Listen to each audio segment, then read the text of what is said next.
Welcome back rockers. हम आपके लिए लेकर आए हैं एक और नई इंटरेस्टिंग सीरीज। तो इसके पार्ट फर्स्ट की शुरुआत 2070 में होती है। दुनिया के बहुत बड़े बड़े वैज्ञानिक चिंतित हैं क्योंकि पूरी दुनिया पानी की वजह से सूखे के खतरे में आ गई है और ऐसी परेशानी का उपाय करने के लिए पहले कुछ लोगों को चांद पर बैली रिसर्च स्टेशन में जांच करने के लिए भेज दिया गया है। उनका पहला प्रयोग एक टंकी में पड़ी मछली पर किया जाता है। वो उस मछली पर पानी की तरह दिखने वाली एक रहस्यमय चीज डालते हैं। शुरू में तो इसकी वजह से मछली का दम घुटता है, लेकिन फिर उस पानी जैसे चीज के कण बढ़ने लगते हैं जिससे और पानी बढ़ता है और आखिर में पानी पूरी टैंक में भर जाता है। बात को सीधे बताएं तो उस रहस्य में पानी की वजह से मछली अपने रहने लायक वातावरण बना लेती है। वैसे तो पहला प्रयोग बिल्कुल सही रहता है, लेकिन किसी रहस्य में वजह से उस जगह को बंद कर दिया जाता है। अब 5 साल बाद 2075 में दिखाते हैं, जैसा अनुमान लगाया गया था वैसा ही होता है। पूरी दुनिया में पानी की बहुत ही ज्यादा कमी हुई है और इसकी वजह से इतिहास में अब तक छोटे बच्चों की सबसे ज्यादा मौतें हुई है क्योंकि गंदे पानी की वजह से बहुत सारी बीमारी आ गई थी।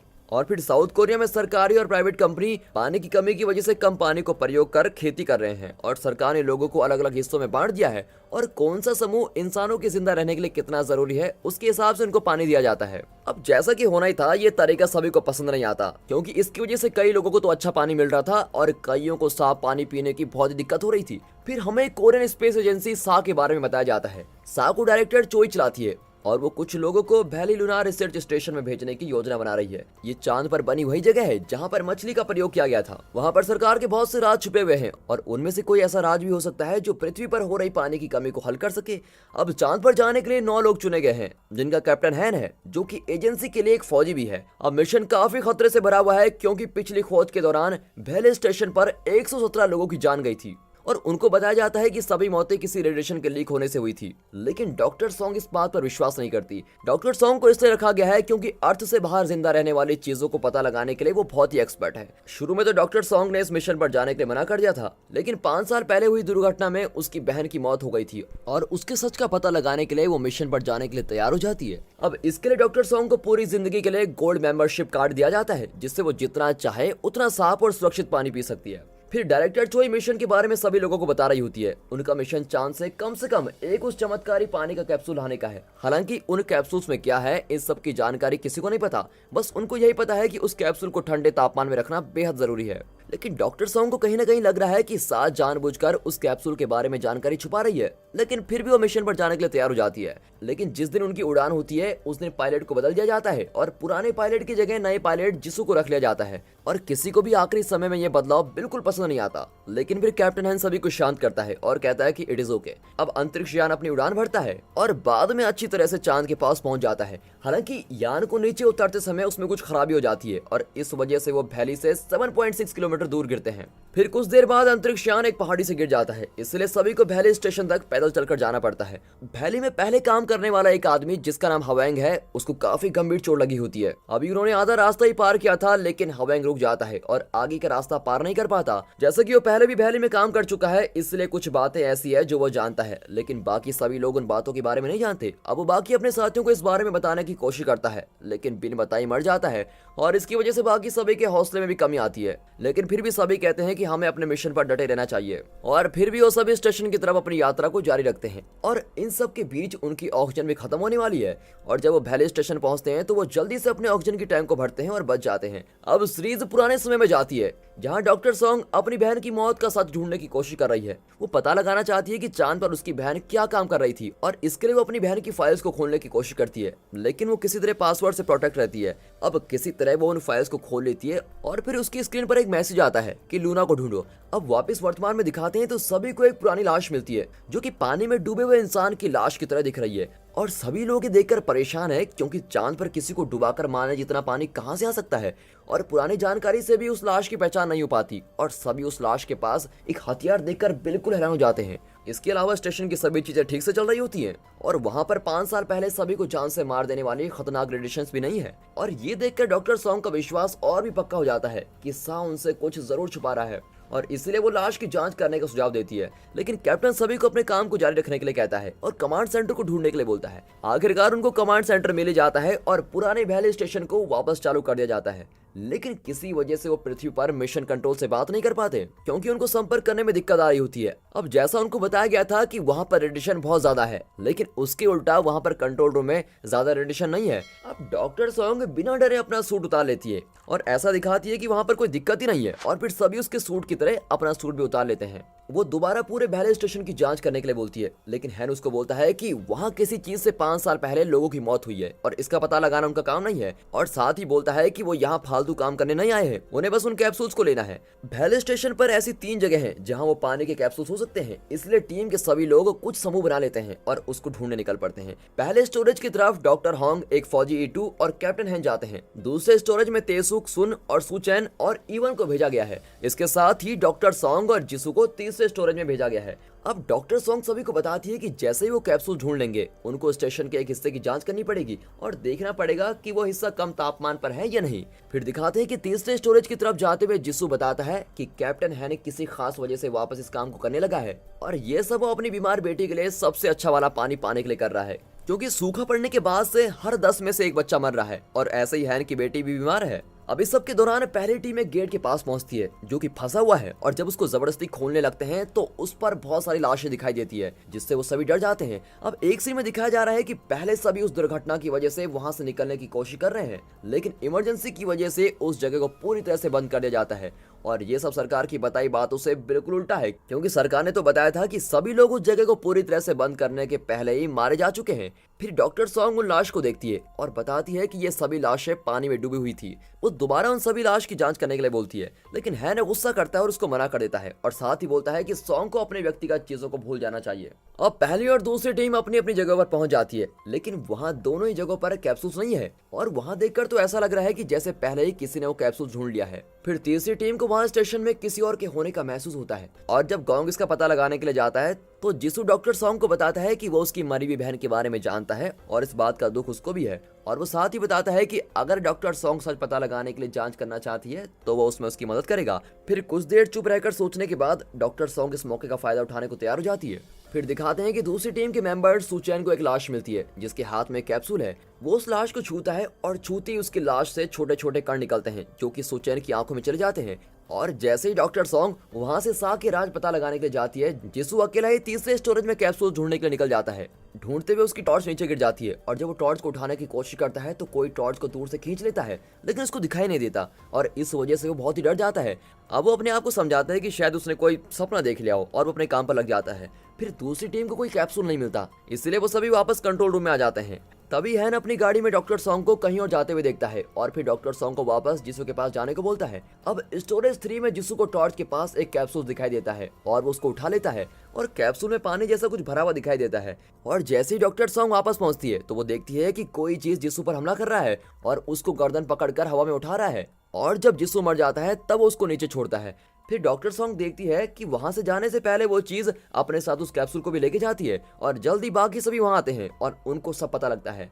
कोई भी डॉक्टर सॉन्ग की बात पर विश्वास नहीं करता, लेकिन जब जिसू की लाश की जांच की जाती है तो पता लगता है कि उसके हाथ और शरीर की काफी हड्डियां टूटी हुई है, जो कि किसी वैसी चीज के गिरने से तो बिल्कुल नहीं हो सकता।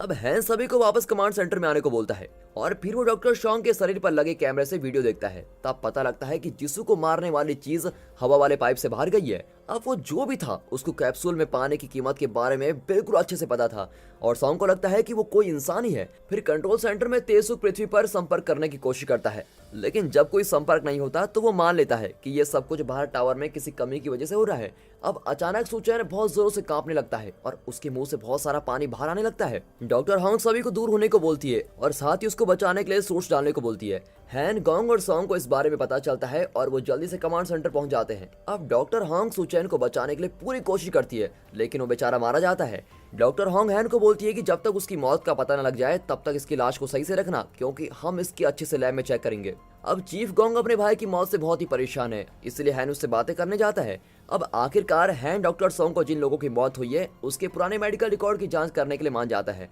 उन लोगों को पता चलता है कि जिसने जिसू को मारा है वो स्टेशन में कभी भी आ सकता है। फिर हैन गोंग और E2 के साथ मिलकर हवा वाले पाइप्स की जांच करने का तय करता है और दूसरी तरफ तेसुक और सुन को पृथ्वी पर संपर्क करने के लिए बोला जाता है। अब सुन कुछ समय से हो रही चीजों की वजह से बहुत ही हताश है और तेसुक पृथ्वी पर संपर्क करने की कोशिश करते करते सुन का मूड सही करता है। यहाँ डॉक्टर होंग सुचैन की लाश की जांच कर रही है और साथ ही में सॉन्ग और एक फौजी इवन वैली में मारे गए लोगों के मेडिकल रिकॉर्ड्स के बारे में पता लगाने की कोशिश कर रहे हैं, लेकिन वैसा कर नहीं पाते।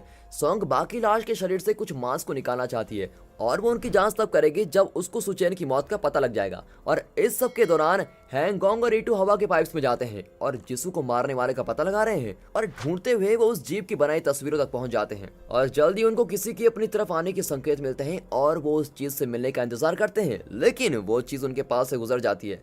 और जब डॉक्टर सॉन्ग दूसरी लाशों के शरीर से कुछ सैंपल ले रही होती है, इवन सोच रहा होता है कि क्या उसको भी सुचैन के संपर्क में आने से कोई संक्रमण तो नहीं हुआ। फिर अचानक डॉक्टर होंग सॉन्ग को अपने पास बुलाती है, इसलिए सॉन्ग जाते हुए इवन को सैंपल का ध्यान रखने के लिए बोलती है। और जब वो वापस जा रही होती है, वो वैली स्टेशन की जानकारी वाले कमरे के सामने रुकती है और कुछ देर रुकने के बाद वो वापस इवन के साथ सैंपल लेने के लिए आ जाती है। अब वो कुछ देर बाद डॉक्टर होंग के पास जाते हैं, जहां डॉक्टर होंग उन्हें बताती है कि सुचैन की मौत डूबने से हुई है और डूबने वाला पानी उसके शरीर से ही आया है। डॉक्टर सॉन्ग बाकी लाशों की जांच करती है, लेकिन उसको कुछ अजीब नहीं दिखाई देता। जैसा कि सीरीज में दिखाया गया है कि पानी की ज्यादा कमी की वजह से पूरी दुनिया को बहुत सारी मुसीबतों को सामना करना पड़ रहा है, वैसे ही आने वाले कुछ सालों में हमारी असली दुनिया में भी पानी की कमी होने वाली है। आपको क्या लगता है, क्या ये सब सिर्फ हम इंसानों की वजह से हो रहा है? अगर हाँ, तो आपको क्या लगता है कि ये सब हम कैसे रोक सकते हैं और हम दोबारा पृथ्वी को कैसे ठीक कर सकते हैं? कमेंट सेक्शन खुले हैं, वहां पर जरूर बताइएगा। अब हैन और उसके साथ के लोग सुचैन को मारने वाली चीज का पता कर रहे हैं और ऐसा करते हुए एक गेट तक पहुंच जाते हैं जिसको खोल नहीं पाते। वो इस बारे में कुछ नहीं कर सकते और इसलिए वापस कमांड सेंटर में आ जाते हैं। वहाँ तेसुक उन्हें बताता है कि बाहर संपर्क वाले टावर में कोई दिक्कत है, इसलिए वहां जाकर उसको ठीक करना पड़ेगा और ऐसा करते हुए साथ ही में किसी को अंदर से सारे सिस्टम को दोबारा शुरू करना पड़ेगा। अब बिना सोचे हैन मान जाता है और एक ही बार में काम करने को तैयार हो जाता है।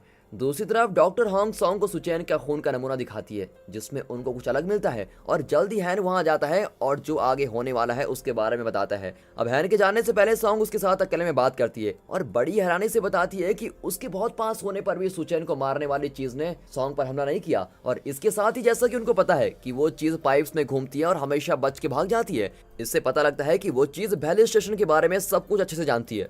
सॉन्ग को विश्वास है कि ये कोई 5 साल पहले बचा हुआ इंसान ही है। अब हैन को इस बात पर विश्वास करना बहुत ही मुश्किल हो जाता है, इसलिए सॉन्ग बोलती है कि अगर सरकार रेडिएशन को लेकर गलती कर सकती है तो हो सकता है कि वो बचे हुए लोगों के बारे में भी गलत हो सकते हैं।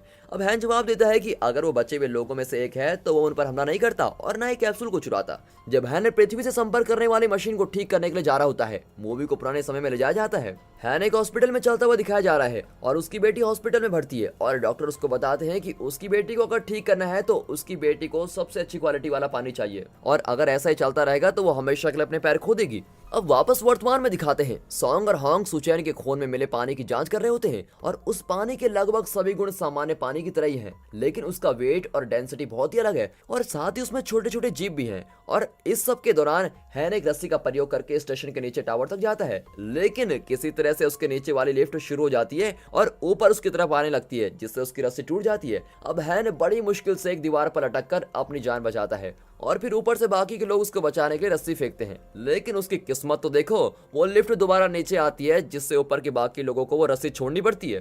अब किसी तरह से हैन रस्सी को दीवार में फंसाकर लिफ्ट के रास्ते से दूर हो जाता है और इस सब के दौरान उसके सूट में खराबी आ जाती है। उसको ऑक्सीजन की कमी हो रही होती है, लेकिन वो कहता है कि मैं सब कुछ ठीक करके ही ऊपर आऊंगा। अब वो सब बिल्कुल ठीक कर देता है, लेकिन वापस ऊपर आने पर बेहोश हो जाता है। अब दूसरी तरफ सॉन्ग को कुछ पता लगता है कि सुचैन की मौत जब हुई थी तो उसके बाद उसके शरीर में पानी की मात्रा बढ़नी रुक गई, क्योंकि पानी तब तक भरता रहेगा जब तक उसके शिकार जिंदा रहेंगे। तो हो सकता है कि पानी खुद एक वायरस हो। और इस सब के दौरान जब हैन अपनी आंख खोलता है तो वो अपने आप को स्टेशन में पाता है और उसको पता लगता है कि गोंग और ईटू उसके बेहोश होने के बाद उसको वापस लाए थे। वो कमांड सेंटर वापस आते हैं और बेचैन हो जाते हैं जब उनको पता लगता है कि सिस्टम में कोई खराबी नहीं है, फिर भी वो पृथ्वी पर संपर्क नहीं कर पा रहे हैं। अब अचानक उनका कंप्यूटर एक सिग्नल लेता है जो कि स्टोरेज 3 की तरफ से आ रहा है। अब हैन और बाकी सभी जल्दी से वहां जाते हैं और जिसू की लाश को देखते हैं। उसकी लाश की जांच करते हुए उन्हें उसके पास एक मोबाइल मिलता है जिससे वो किसी बाहर की संस्था से बातचीत कर रहा था और पता लगता है कि वो आरएक्स के लिए एक जासूस का काम करता था। आरएक्स की विरोधी संस्था है जो कि कैप्सूल को पाना चाहती है। अब हैन की टीम आखिरकार पृथ्वी से संपर्क कर पाती है और डायरेक्टर चोई तीनों लोगों की मौत पर सहानुभूति दिखाती है और हैन उसको याद दिलाता है कि उसने ही आखिरी समय पर पायलट को बदलने की मांग की थी। फिर हैन साथ ही उसको 5 साल पहले बचे हुए इंसान के बारे में और वहां पर रेडिएशन न होने के बारे में बात बताता है। फिर चोई कोई अच्छे से जवाब नहीं देती और हैन समझ जाता है कि वो जरूर कुछ छुपा रही है और वो बोलता है कि अगर तुम मुझसे कुछ छुपा रही हो तो इस मिशन को पूरा करने की जिम्मेदारी मेरी नहीं है। जोई उसको समझाती है कि किसी से कुछ भी छुपाने की जरूरत नहीं है और बताती है कि जैसे ही तुम लोग कैप्सूल इकट्ठा कर लोगे हम यहाँ से तुम्हारे लिए यान भेज देंगे। और जब हैन और बाकी सभी घुसपैठिए का पता लगाने की तैयारी कर रहे होते हैं तभी सॉन्ग और उसके साथ ही वापस कमांड सेंटर में आ जाते हैं। अब सॉन्ग हैन से पूछती है कि क्या उसको पता है जिन कैप्सूल्स को उन्हें ढूंढने के लिए भेजा गया है उसमें पानी है, और हैन की चुप्पी इसका जवाब दे देती है। फिर पुराना एक सीन दिखाया जाता है जहां हैन को पानी के बारे में सब कुछ अच्छे से बताया जाता है।